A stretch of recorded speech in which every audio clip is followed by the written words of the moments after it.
Dans sa jeunesse, il est déjà passionné de football. Après une petite enfance en région parisienne, dans l'Essonne et à Lojumeau, Hervé Matou suit ses parents à l'âge de 13 ans à Clermont-Ferrand, dans le quartier de l'Oradou. Il joue pendant plusieurs années au club de football de la SPTT Clermont puis à l'US Orsay en DH, U19 au poste de gardien de but. Après des études de lettres modernes à l'université Blaise Pascal de Clermont-Ferrand, il retourne à Paris pour intégrer l'IPJ Institut pratique de journalisme. Promotion 1988-1989 tout en suivant les cours de licence de l'IFP, Institut français de presse. Après plusieurs stages et contrats dans le réseau Radio France et dans une télévision locale, 5 bébés comme Boulogne-Billancourt, il intègre le service des sports de TF1 comme stagiaire en 1990, pigiste puis journaliste à part entière du service en 1993. Il est reporté durant plusieurs années.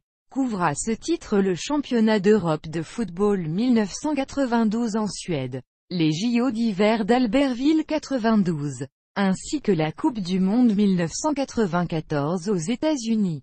Après plusieurs apparitions dans l'émission Téléfoot, ses activités de présentation et commentaires de matchs se multiplient. Il co-anime avec Roger Zabel les soirées de Ligue des Champions et commente des matchs aux côtés de Guy Rue durant la Coupe du Monde 1998. Il anime et commente également des matchs aux côtés de Thierry Roland. Il présente également le magazine Formule Foot, ainsi que les Jeux Olympiques d'Atlanta. Le soir de la victoire de la France en Coupe du Monde le 21 juillet 1998, il anime la nuit entière depuis le Club France sur les Champs-Élysées. Repéré par Michel Denisot, il quitte TF1 après la Coupe du Monde pour rejoindre Canal+ en septembre 1998. Il y présente Jour de foot, jusqu'en 2002 puis l'équipe du dimanche, qui fait le bilan du football européen du week-end.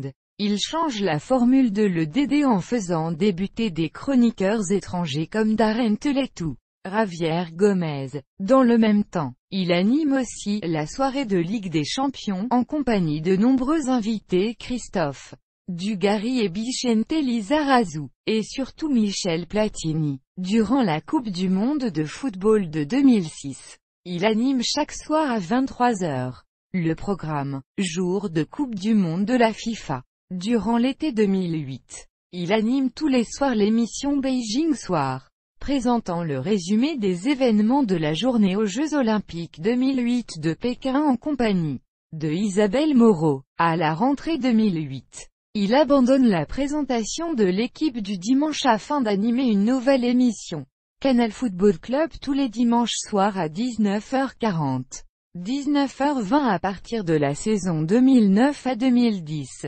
Avec Isabelle Moreau, remplacée par Astrid Barr en 2011 puis par Nathalie Iannetta en 2013, et Pierre Ménès. Ce magazine revient sur l'ensemble des résultats et des buts de la journée du championnat de France de football. Présenté en clair et en public, le CFC devient au fil des années l'émission de sport la plus regardée de la télévision française avec plus d'1 600 000 téléspectateurs en moyenne. Chaque dimanche soir à la rentrée 2011, il anime les spécialistes à la place de Romain Del Bello et s'entoure de 5 chroniqueurs et d'un statisticien. En 2014 il anime en remplacement de Ali Badou quelques numéros de la Nouvelle Edition sur Canal. Émission sociétale et culturelle diffusée le midi en clair sur Canal suite au départ de Thomas Touroud en janvier 2016. Il présente sur Canal+ Sport une émission sur les Jeux Olympiques Rio.